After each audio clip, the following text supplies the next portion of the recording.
Good morning once again, everyone, to our weekly broadcast. It's Thursday once again. It's 10 a.m. once again. And once again, Mr. John Corey has joined me. And today we're joined by Lorraine Thomas and Dal Rai. So good afternoon, or well, it's really early morning for John. Afternoon to some people here on the attendee list. But for us, it's good morning. So hi, Lorraine. Hi, Dal. Hi. Hi, everyone. Great to be here. Fantastic. I'm really looking forward to your contribution, Lorraine, today. You're someone I've been earmarked for quite a while to get you on, so it's great the diaries have merged. But first of all, for anyone who happens to be joining us for the first time, my name is David Johnson. I'm the CEO of LEOcrowdfunding. We are an equity property crowdfunding platform, and we run this well, we call it a weekly broadcast in around 30 minutes, but the real benefit is we record these, and we've got a YouTube channel. Must have about 140 bits of content now on our YouTube channel, a real wealth of information. And the source of a lot of that wealth of information comes from my co-host, Mr. John Corey. So I'll let him introduce himself. Thank you, David. Two observations. One is I like how my photo pops a bit because I have a shadow and you don't. I don't know whether the people who create your slides are trying to tell you something. Second is, it is interesting, 140 back episodes. I mean, we started this off the back of the announcement about COVID and lockdown, and we thought it'd be a good way to stay in touch with people and allow people to raise questions and interact and all of that. And it's 140 episodes in. Wow. Where did that go? Yeah, no, time goes by. I think, Dal, we'll have to check this, but I think maybe that shade's just sort of the reflection of your lovely silver hair, John, maybe. I think that's... Oh, okay. Yeah. The gray background, yes. Yeah, there's definitely a correlation there. Anyway, speaking of wisdom and gray hair and effectively known in the property market and the various meets that you speak at as the silver fox, so very often. So every week we tend to ask John a question. He doesn't get to see them in advance, so we kind of put him on the spot a little bit, which he enjoys. So I'm gonna sort of call out Brenda on this one from the office because she suggested this one, so I thought it was a good one. And obviously based on the fact, John, that you were in Hawaii for a number of weeks there in one of your properties. What are the pros and cons of owning a holiday property? So you've obviously in Hawaii and enjoying that, but what's the pros and cons of that? Just to let everybody in, that's literally a shot from the balcony where I was working last week. I would actually say there aren't many pros. There's a lot of cons. Part of the problem is when you own a property that's in a holiday location, the other people who are logically your competitors, the people who own the other properties that may be renting them out, some of them or a lot of them will be like just trying to break even. They won't even be in the business of investing. They'll just be, I wanted a holiday destination, and if I could cover the mortgage, that becomes their conversation. So that becomes problematic for you. They're not really competitive. They're not really trying to turn a profit. They don't necessarily care about yield. Second is, depending on where it is and how it's set up and all the rest of it, you might have a lot of maintenance and things, and you're probably going to have a lot of churn. So it's sort of like an SA property, but it's probably some distance, and you may be outsourcing a lot of the management activities and work to people who you don't use a lot unless you have a lot of properties in that location. So you don't have any advantages when it comes to strong relationships, volume purchases and things. It becomes more of an ego vanity type purchase. There may be some good fundamental economics if you have beachfront property like that shot shows, and there isn't any more beachfront being created. But in the era of global warming, if that beachfront is eroding, if that sort of position on the water means you might be underwater soon. Well, I was in Maui, that's a shot of Maui. There was a storm that came through plus a tidal swell from Tahiti. And that meant there was a recording on the net, you can find it, of a wave going over a two-story condo or a two-story townhome. So the people there maybe weren't too happy when the sea came across the roof of their building. So yeah, there can be a lot of slight issues. And my suggestion to people is, can you make the numbers work really well in a normal rental property and then just go stay in a nice hotel? And then you don't have any of the headache, any of the hassle, and you don't have to own the asset. If you want to own the asset, then definitely try to make sure the numbers are going to stack up, but be very leery of who you're competing with, what the underlying economics are.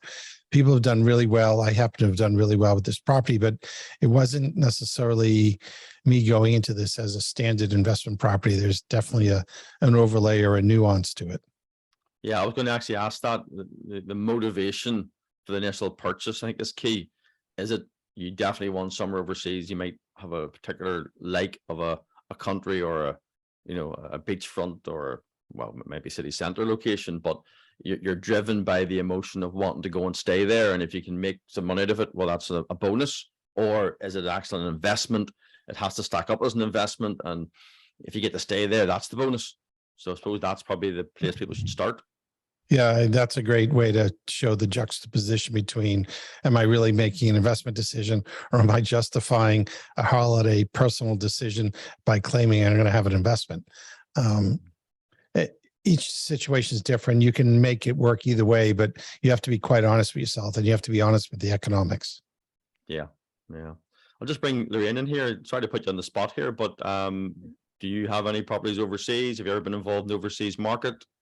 So this is a really interesting question, because I've asked myself this question several times before, and I did a pros and a cons list of should I own should I have a holiday property or not, and there was far more cons than there were pros.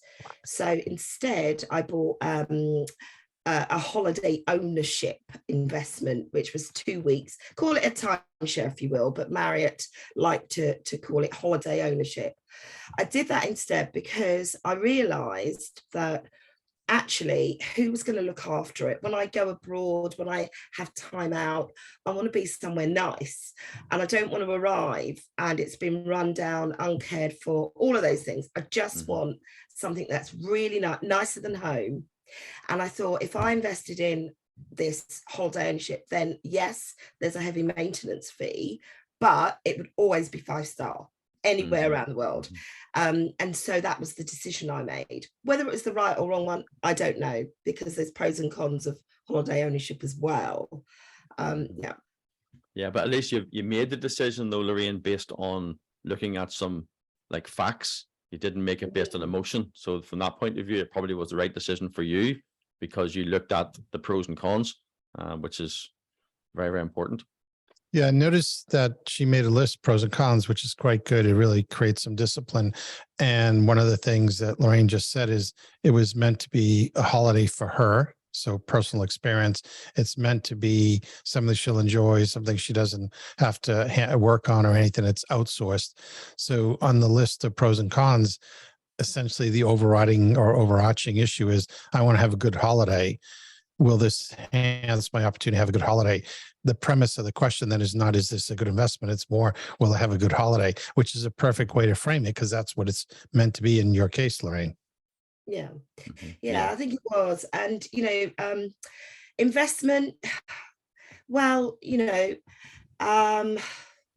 it go up, will it go down? You hear so many things about having a property abroad, and that's what scared me quite a lot, in fact. And it didn't get me over the line. The argument wasn't strong enough for owning something abroad. I had been left something in a will, which is great. So that's my claim to fame. But myself investing abroad, I just thought it was too risky for me. Okay, One last comment on this. My wife used to call her engagement ring an investment. And I said, yeah, I don't know if that's really reasonable. Are you going to sell it if we need to pay some bills and buy some milk or something? And so it's like, well, no, it's like, but it has to be valued for insurance. It has to, it's sort of significant. So it's a special rider in the insurance policy, but it's fundamentally not an investment. It may be an asset, but it's not an investment. And it's not going to be used as an investment to, pay for university fees or retirement funding or something. Yeah, no, that's a really good point. So if any of the attendees want to make a comment in the Q&A, if you have a property abroad or you've had a good experience, bad experience, just drop it into the Q&A and Dal can pick up on it. Just to finish off on this, Dal, before we move on, obviously you dealt a lot with foreign exchange, place in the sun clients and all of that. So any sort of strong opinions on pros and cons of owning a holiday home abroad? Yeah, I mean, working with Rightmove overseas clients and the place in the sun, I think often this question would come up, but the clients that I would generally speak to, this would typically be for leisure rather than kind of income. That's a plus, as John mentioned. But I think overall it was for leisure. They want to go out there for 3-6 months at a time. But of course, you've got the 6 months voids. So they may want to try and recuperate some of the finances, some of the expenses and management fees, etc. But then again, quite rightly so, the hassle of doing that, of getting it, managed, and then maintenance and everything around it. So often than not, when I spoke to investors, they were mainly there for leisure. Excellent. Okay. Thanks for that. And again, just to remind everyone, obviously John is a member of our advisory board. He's not part of Leo Crowdfunding as a company, and anything that he said there cannot be taken as investment advice. So just to make that very clear and to keep John happy. So let's move on now to our topic this week. So our topic this week is site visits and events from an investor perspective. So this is we've actually had some site visits recently, as we covered in the last couple of broadcasts, and we just thought it'd be really good to delve in a little bit to the mindset of someone who is invested in the platform, who's also been on some of these visits, and eventually managed to get Lorraine's diary to merge. So welcome, Lorraine. Absolutely delighted to have you today. How are you? Yeah, I'm good, thank you. Very good indeed. Yeah, excellent. So we tend to sort of have conversations on Clubhouse from time to time, and our paths have crossed a few times. Do you want to just explain your background, what you do in property? I've just put property professional because I know you've got sort of fingers in many pies, so I thought, right, that'll cover it all. But over to you for your intro. Well, in summary, I'm a developer. I'm also a mentor, property mentor, and a landlord, but with a social purpose. So I'm all about helping particularly young people and disadvantaged people get into decent housing. In summary, that's me. Okay, and your Clubhouse, what took you into that, and you obviously enjoy that? Yeah, I'm not so much on Clubhouse now. But I have dabbled in the past on subjects of property, but also of the business of black. And I have a strong passion about equality, diversity. And so I rant and rave about that quite a lot. And yeah, I'm not so much on it now, but who knows what the future holds. I'm just busy with hands in many pies, so I give everything a little bit of my time. That's how I like to put it. Excellent. Okay, no, thank you. And Dal, I don't think you need a formal introduction. I think everyone's quite aware. But if you want to just take like 30 seconds about your background pre-Leo Crowdfunding. Yeah, sure. And so investor portfolio manager for Leo Crowdfunding. Been with Leo for about a year now. Went so quick. Prior to that, I was in the property space for around 5 years, property manager. So very much dealing with tenders and deal acquisitions and developers. So very much kind of similar to this role. Prior to that, I was a trader. So I was a foreign exchange trader for Rightmove overseas, Post Office International, and also a place in the sun as well. So looking after investors who are looking to kind of purchase overseas and helping them with their foreign exchange. So yeah, enjoying my time at Leo and looking forward to what's coming in the future, really. Fantastic, thank you very much. So before we get to the end of the discussion, Lorraine, we were together 2 weeks ago now, it would be, down in Brighton, and you have invested in this property. You were on the very first site visit, wherever it was, about 11-12 months ago, when they had just purchased it. and then you're able to go back again 2 weeks ago to see the finished article, along with other investors. So they effectively held a shareholder meeting with the investors that were there, and then the update went out to everybody else. So I mean, any quick comments initially, just your I suppose what it was like to be on that site visit, having seen the property a year ago? Really, really interesting, because the first thing that attracted me to investing in this property was because it was on Duke Street. Duke Street sold it to me, and when I turned up and there was scaffold, I couldn't even find the place because it was surrounded by scaffolding. It was really bad, and we had to climb up ladders to get to floors and climb down ladders, and there were ropes and everything going on. So it was a real mess, and I'm really pleased that I saw it in that state, because going back 12, 13 months, however long afterwards, and seeing the end result, it was really quite breathtaking, actually. Being a developer myself, I know that things can be protracted, things can go wrong. In fact, they always go wrong. But the way that this has been put together, and they've overcome some challenges, should we say, particularly with the basement and parts of it not having any light, and what they've done with it, I was really, really impressed. And throughout, I was looking for things that I could almost pick holes in, and I couldn't find anything apart from radiators. Well, why are the radiators so basic? And even that, it was for a reason, because it's an old property. They needed a certain amount of heat, so they had the answers to everything. And I just think the speed at which this product was done, the way it was organized, the way they communicated, it was transparent, they're accessible. All of these are key to investing, and they ticked all of the boxes for me. So what I'm going to do, I'm going to play a short video which will take us from outside down in. You mentioned the basement, so I mean, just you go ahead and just keep sort of talking over the video in terms of what you liked about the basement and what was it that kind of caught your attention about that. But it'll give people at least a wee idea of what you're talking about in terms of location, and particularly what they have done with the basement. It was quite quirky. It's kind of strange having the side entrance like that, but once you get in.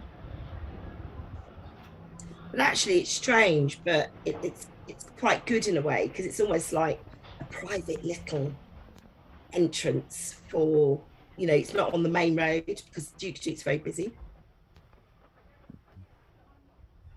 So there's what, 7 bedrooms in total in the building, but this is the downstairs sort of basement area, which I know you were quite impressed with, Lorraine. Yeah, really impressed with this, because there's a lot of light. So basements to me, dungy, sort of damp, dark, but this isn't. They've used light well, they've tanked it. It's not damp, it's actually quite relaxing. It's like being in a cinema suite, really. I just liked the fact that although you'd look at it and think, oh, right, we can't have any windows down here, but they've used light, they've used furniture color to really uplift it, and I just think that's pretty impressive. Yeah. Okay, so hold that thought. We're going to start the discussion in a minute. Before we do, Dal, bringing you on this in fact, the same day as that visit, I was at Brighton in the morning, and then met you in the evening to do a shareholder meeting for PLMD. And the picture on the pictures here of the shareholders stroke investors from the platform who then came again to get the update on the project. Again, Dal, just been the feedback from investors being there with the developer in their offices, seeing photographs, of the building, etc. How did that play out with investors? Yeah, it was great. So the agenda for the evening was a shareholder meeting with regards to the investors of Becontree Avenue. So they got to first-hand speak and hear from the developer, which was great. That then went on to kind of PLMD group update with future plans. followed by kind of Leo update with current and future projects. And then it broke out to a networking event. So, I mean, overall, the feedback on the event was great. It was informative and structured. We had a breakout session, as I mentioned, on the networking side, which was well received by investors, gave them a chance to meet and greet other attendees. The shareholder meeting overran slightly, due to public transport disruptions. However, we managed to get back on track. But very successful event overall. Mm-hmm. Again, it's just interesting sitting with investors from the platform in front of the developer in the same room, and this is what brings us on. Really, want to really dive into today is the benefits of investing through a crowdfunding platform. So, I mean, initially, Lorraine, just before we go on to sort of the discussion number 2, the benefits, and if anyone's got any questions or comments, then please stick them into the Q&A, and Dal keep an eye on those, and he can put them to us, or if John sees them, wants to take them, he can jump in and take them. But you're obviously a developer, you're already a property investor, I would call you a property professional, Lorraine. What was it that attracted you to invest through a crowdfunding platform? So, it's that same old thing. When you're the brightest person in the room, you need to get out of that room.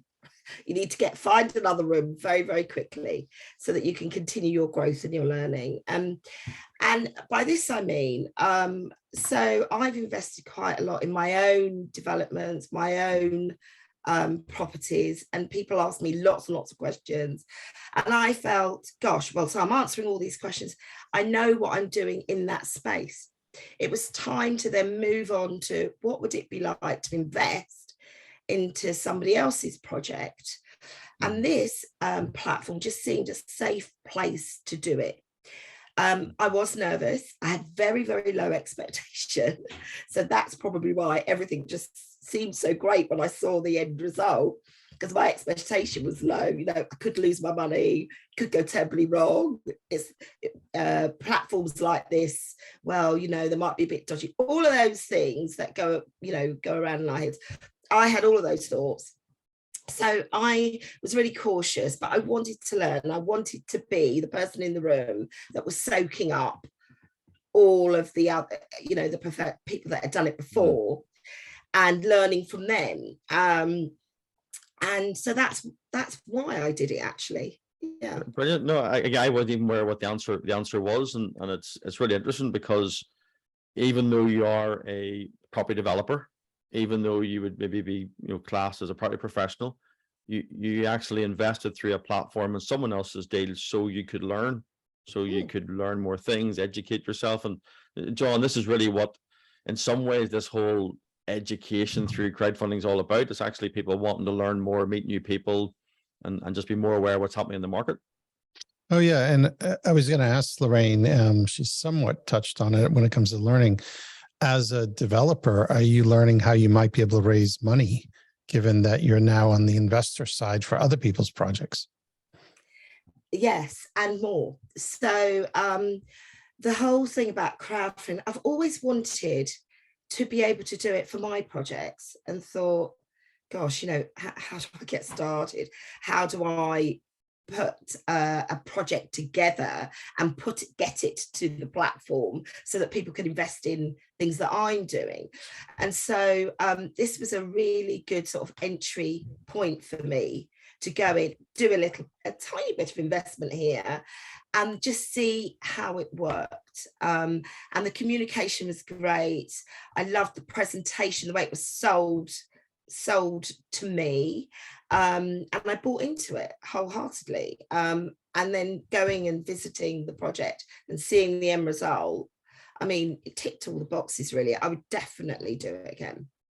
Very good. I make a comment, and I think this is important for anyone trying to raise money. you don't want to speak to investors when you're using crowdfunding and they say, project sounds interesting. I have some money. I understand the risks. I'm happy to take the chance that I could lose my money, but I believe in what you're doing. How do I invest? And the person trying to raise the money should never say, well, I don't know, because I've never done it. They should always say, well, before I raised money, I actually got started with putting some money into some other projects so I could learn the process. It's an investor journey that people need to master. It's not difficult, but it's hard to describe how it works if you've never done it. Mm-hmm. Yeah. So Dal, in terms of other benefits of things like site visits, you were actually on Duke Street and you've been across to Bristol and meeting investors. What have you found investors have got out of those visits, or what benefits do they feel they achieve from being there? Yeah, I think overall, from the point of kind of pledging and investing in a project all the way through the project, I think it's important to do these site visits and hold these events. So site visits, Lorraine, firsthand mentioned, she got to see it at the beginning, at the very early stages to the very end. So being a shareholder, it really does take you on that journey as if you were actually involved. And also, obviously, we send out updates, every so often, monthly and quarterly, to really engage. And I think that's really important for us, is to make sure that we are, giving the relevant information. We want to be able to take the shareholders on the same journey that the developers are on. And I think this is the best way to do it without actually getting your hands dirty, essentially. Mm-hmm. Yeah, and that's a very important point. It's been able to let someone else do the heavy lifting, so to speak, but you're still in the bus for the ride, and that's a good benefit of it. So, Lorraine, in terms of, obviously you mentioned you were a developer. What was it like, kind of sitting as an investor with the developers in front of you? In your case, there was Andy Babayan, Tina Wenham, and Rachel Hillier. They had done a JV between the three of them on this.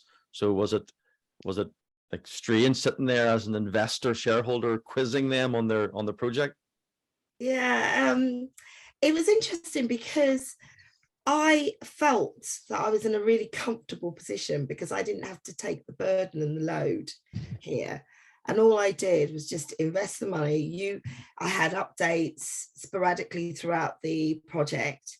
And then there we are with, we've met the return on investment. And so I was more interested to hear what their challenges were, because I have so many challenges in the projects that I'm doing. I was keen to hear if they were like me. And it was just refreshing to hear that they had some of the same issues, but they were able to overcome those issues, but be really quite transparent about it. And I go back to the downstairs lounge area where, they had to sort of tie it in with the kitchen and be really creative. And that's what we have to do as developers. And sometimes things go wrong, but there's always a solution to it. So I was really keen to hear all of their challenges, and they had good responses to all of them.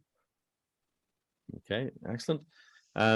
John, one sort of last sort of angle on this. I know it's something that you do mention quite a lot in the boot camps we do and on the various webinars, and that is when you invest in a crowdfunding platform and you have multiple other investors, particularly through our live forum, you actually have a lot of expertise on the investor side that are looking at the deal, analyzing it. So for those in Duke Street, for instance, maybe they didn't realize, but someone like Lorraine, who is a developer, was coming at the information shared on the forum and on the pitch pages and the equity offer document with all her experience, and it leads to this crowd validation or multiple eyeballs you often talk about.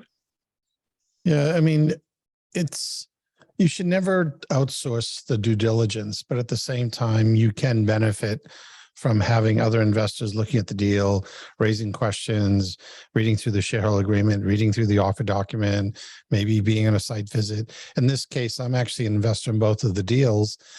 and I was not at either of these site visits. So having other people going to site visits, having you, David, or Dal doing some sort of short recording, there's a lot of benefits to having a passive investment in a few deals where multiple people are checking things out, multiple people are collecting information. The developer is sending the information to a centralized site. That site fans it out so all investors get the same information. And because of the way the process is regulated and structured, you can count on the fact you're getting the same information.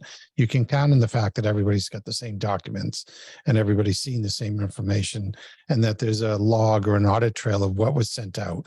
So it provides a degree of comfort that things are sort of organized, thought about, put together in a way that you don't have to be on your game every single minute to make sure your investment's going okay. Mm-hmm. Very, very good point. Thank you, John. Lorraine, I'll give you just one last comment on this whole site visits and sort of being a passive shareholder, and then we'll move to wrap up. There is a question for Lorraine, David, if you want to check it. Yeah, okay. Sorry, what was that? Yeah, there's a question in here. So hi, Lorraine. What was it about the contract that helped you move forward with the investing with Leo crowdfunding, please? What was it about? What was it about the contract? Actually, if I'd thought about just the contract in isolation, I probably wouldn't have moved forward because it's scary. And it just seemed weighted against me more than for me. However, in the round, when you look at the whole project, everything put together, the numbers, the who was going to be working on it, how it was going to be project managed, that's what made me move forwards. So that's probably not the answer you wanted to hear, but that was my feeling towards the contract. Mm-hmm.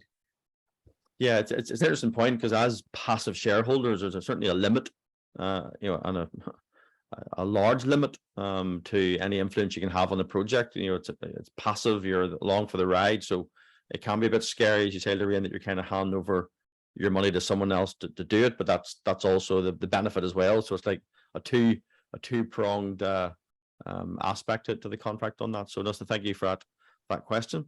Right, so listen, let's just move in to wrap up. Lorraine, thank you very much for today. Thank you for your insights, and it was great to meet you in the flesh finally 2 weeks ago.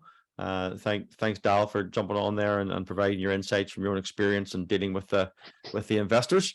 Next week we are going to have a discussion around this topic: growing wealth in property. Should you do it by development or by investment? So there are those obviously excited by being the developer, and others who just no interest in that hassle. Lorraine's touched on that a little bit today. And some people want to just do it by investment. So it's just going to be a discussion of what's the best way of growing wealth, and I suppose delving into the different opportunities. And again, we'll have a bit of a panel on that, and a good discussion, and of course another Ask John question. So John, any last minute comments before we wrap up?